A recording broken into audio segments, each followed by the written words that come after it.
তোমরা কে গো? তোমরাও কি কোনো বরযাত্রী? সেই সেদিনের মতন কুসুমপুর গ্রামে তোমাদেরকে স্বাগতম। আমাকে সবাই বুড়ো বট বলে চেনে। আমি অনেক দিন ধরে এখানে আছি। তাহলে তোমাদেরকে বলি শোনো। তখন আমি বেশ বড়, অনেকটা জায়গা নিয়ে ছায়া দিতে পারি। আমার ছায়াতে খেলতে আসতো অনেক ছেলেমেয়েরা। চম্পাও আসতো তাদের মধ্যে, একটা ছোট্ট মেয়ে, ফুটফুটে ছোট্ট মেয়ে।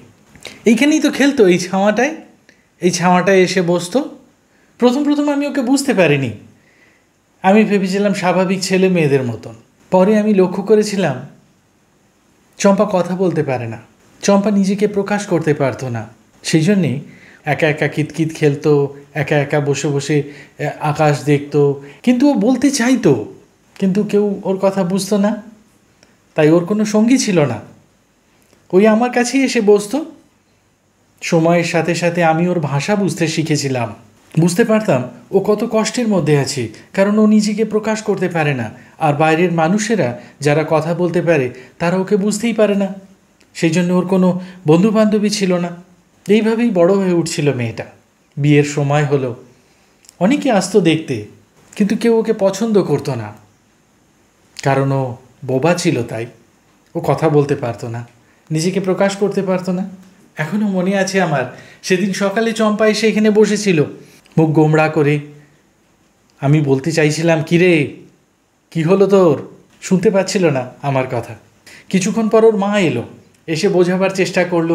আমি বুঝতে পারলাম ছেলের বাড়ি থেকে ওকে দেখতে এসছে। চম্পা বাড়ি গেল ওর মার সাথে। তারপর বিকেলবেলা দেখেছিলাম খুব আনন্দে আমার গাছের ছায়ায় বসে আছে। আমি বুঝতে পারছিলাম যে ছেলের বাড়ি থেকে নিশ্চয়ই ওকে পছন্দ করেছে। বিয়ের দিনটা এলো জানেন। বিয়ের দিন সকাল থেকে চম্পা খুব আনন্দে ছিল। এই কদিনে ওকে খুব আনন্দে দেখেছিলাম। এই জায়গাটাই তো ওর একাকিত্বের সঙ্গী ছিল। সেই জন্য এখানে এসে বসতো, এখানে এসে নিজেকে প্রকাশ করতো। কখনো কখনো এসে তো এখানে নাচ করতো আনন্দে। শেষ দুপুরে বরযাত্রী এলো। এই তো এরকমই আপনাদের মতন বরযাত্রী এখানে বসেছিল। আমি দূর থেকে দেখছিলাম চম্পাদের বাড়িতে কি আনন্দ। চম্পাকেও আমি দেখেছি, কখনো কখনো একবার দেখলাম ও বেশ আনন্দে ছিল মেয়েটা। কিন্তু একটা প্রশ্ন আমার মধ্যে ছিল জানেন, কে এমন ছেলে যে চম্পাকে বোবা অবস্থাতেও পছন্দ করলো বিয়ে করার জন্য? দূর, আমি এসব কি চিন্তা করছি। কেন? চম্পা খুব ভালো মেয়ে, কেন ওকে বিয়ে করবে না? কিন্তু বিয়ে বাড়িতে ওটা কিসের গণ্ডগোল? এই তো সব ঠিক ছিল। ও কি, ওরা বরযাত্রীরা বরকে তুলে নিচ্ছে কেন? চম্পার বাবা হাত জোড় করে দাঁড়িয়ে আছে কেন? ও কি, ওরা তো বরকে নিয়ে বেরিয়ে আসছে। ওই তো চম্পা ওর বান্ধবীদের পেছনে এসে দাঁড়িয়েছে, মুখটা কাচুমাচু করে দাঁড়িয়ে আছে। ও কি, এইখানে বসে থাকা লোকেরাও সব উঠে দাঁড়িয়েছিল, আর ওরা বরকে নিয়ে বেরিয়ে চলে গেল। চম্পাদের বাড়ি থমথমে হয়ে গেল, নিস্তব্ধ বাড়ি। সারাদিনে যে বাড়িটায় কোলাহল মুখর ছিল, এখন সেটা একদম নিস্তব্ধ। আস্তে আস্তে লাইটগুলো নিভে যাচ্ছে। আচ্ছা, চম্পা কেন বেরিয়ে আসছে? চম্পা কোথায় যাচ্ছে? কেউ তো ওকে দেখতে পেল না, ও বেরিয়ে এলো গেট দিয়ে। আচ্ছা, হয়তো মনে কষ্ট হয়েছে, আমার ছায়াতে এসে একটু বসবে। আসুক মেয়েটা। ও কি, চম্পা কি বলছে মনে মনে? ও শুনেছে বরযাত্রীরা যৌতুকের পুরো টাকা না পাওয়াতে বরকে নিয়ে চলে গেল। তাতে কি হয়েছে চম্পা? চিন্তা করুন, আমি বলতে লাগলাম, সান্ত্বনা দিতে লাগলাম মেয়েটাকে। কিন্তু আমার কথা তো শুনতে পাচ্ছিল না।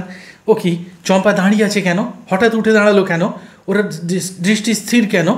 না না চম্পা, না না না। আমি বারণ করার আগেই চম্পা জলে ঝাঁপ দিয়েছিল। ওর বাড়ির কেউ দেখেনি ও যে এখানে এসে বসেছিল কিছুক্ষণ। চম্পা ওই জলের মধ্যে ডুবে গেছে চম্পা। ওই তো ওর বাড়ি থেকেও লোকেরা ছুটে আসছে। ওরা এখনও জানে না চম্পা কোথায়। আমিও তো বলতে পারছি না। আমি কেন বলতে পারছি না? ওরা এদিকেই আসছে। হ্যাঁ শুনুন, আপনারা তাড়াতাড়ি আসুন, তাহলে মেয়েটা বাঁচতে পারে। আসুন, এইখানে পড়েছে, এইখানে। কেউ আমার কথা বুঝতে পারছিল না। আসুন এদিকে। হ্যাঁ, ওরা পুকুর পাড়ে এসে দাঁড়িয়েছে। ওরা কি কিছু সন্দেহ করছে? ওরা সন্দেহ করেছে কিছু। কিছুক্ষণ পর চম্পার বিয়ের শাড়িটা ভেসে উঠেছিল চম্পা। সব শেষ হয়ে গিয়েছিল সেদিন। আমি কিছুতেই সেই দিনের স্মৃতিকে ভুলতে পারিনি আজও। এত মানুষ আমার ছাওয়ায় এসে বসেছে, কিন্তু চম্পার এসে বসা আমি আজও ভুলতে পারিনি।